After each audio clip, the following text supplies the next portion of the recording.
not the one to answer, you're not the one to answer, that's fine. I guess I'd like to follow up with Mr. Kristen, and if there is going to be someone from the administration to respond to that. Let me put it to the administration. Is anyone in the administration willing to respond to Councilmember Uppo's question about impact to city revenues? For the record. For the record, Sidney Gonzalez, Director, Enterprise Services. I am concerned about the city revenues and potential loss for it.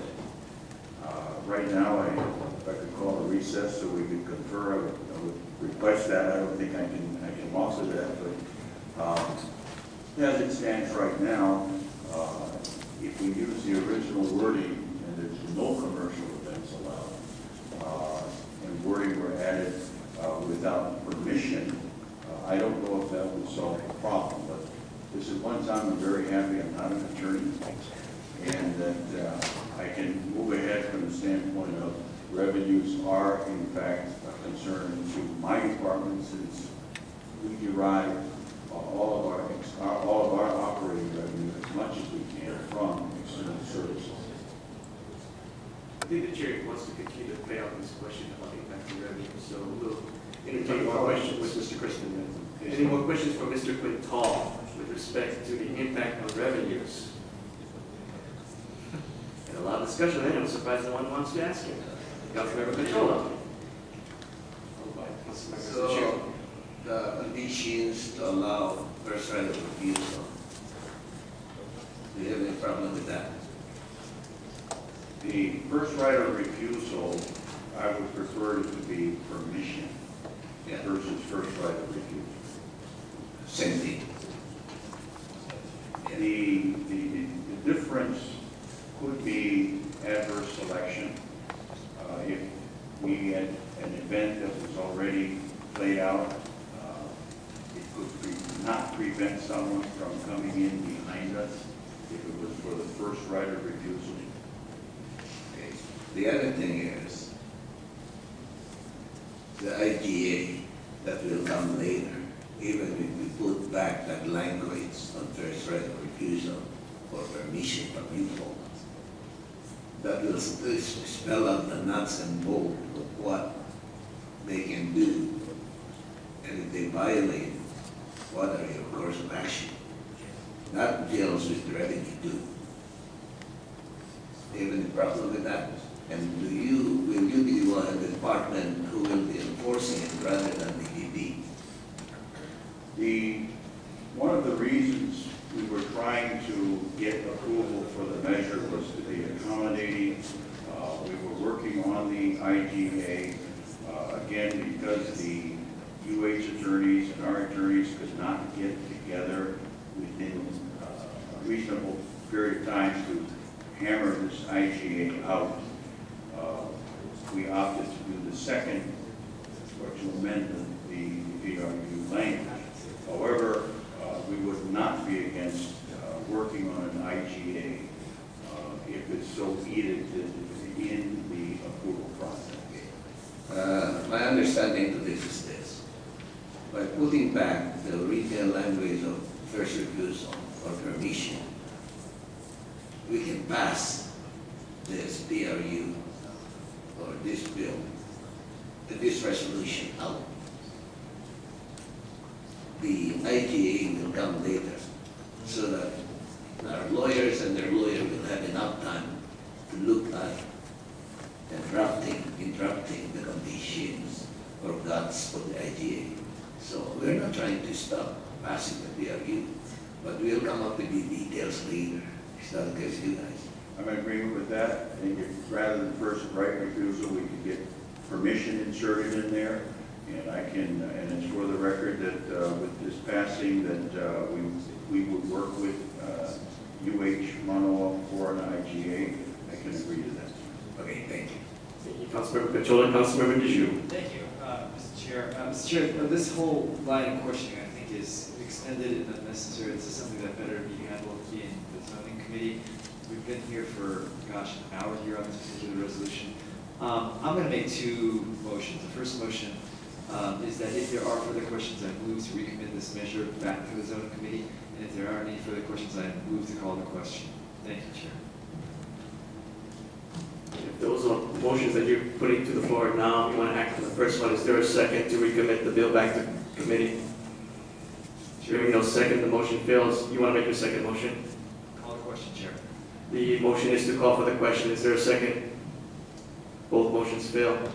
Okay, further questions for the administration on the question of revenue impacts? If not, members, no further questions from anyone? Did you want Follow up to? for Mr. Crispin, please. Mr. Kristen, for the record. Thank you, Mr. Chair. For the record, Jared Crispin, University of Hawaii at Manoa. And I'll say, they'll tend to agree with the previous motions to the extent that this has gone on a long time, so let's keep this short. From a university standpoint, given this language, if the department came back to you and says, we think we're not going to approve you having this commercial event because we think it can go at the Blaisdell Center, would the university fight that? No, Okay. So you understand that that may be a consideration that is used in doing that? we understand, we're in agreement, we're in agreement with the language as proposed. We have worked with the city administration in the past. We will continue to do so in the future. Will the university begin an effort to bring commercial events into the St. Sheriff Center? These are tough economic times, as you understand, and I'd just like to clarify, with all due respect in terms of time, that the taxpayer pays taxes both that go toward the university and toward the city.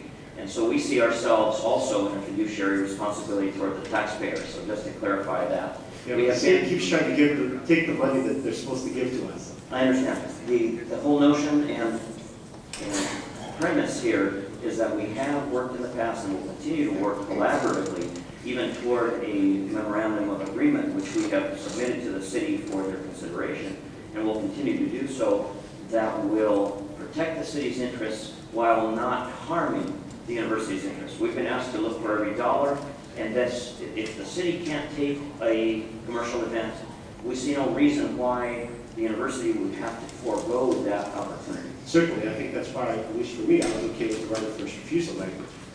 Now we're coming up with this new language, which may or may not include that ability, but again, it goes back to, whereas before, under the current PRU, the university had no ability to go after commercial events. And I understand there's some exceptions that probably came to you as opposed to the university going out to get them. With this language, the university is able to actually go out, market, and try to bring in, do effort to bring in commercial activities. That's at least available to the university under the language of this PRU, the PRU amendment. Correct, and I'm trying to clarify for the council's benefit that we are not trying to skirt any obligation. We'll continue to work collaboratively and cooperatively with the city so that it's a win-win for everyone involved. Okay, thank you.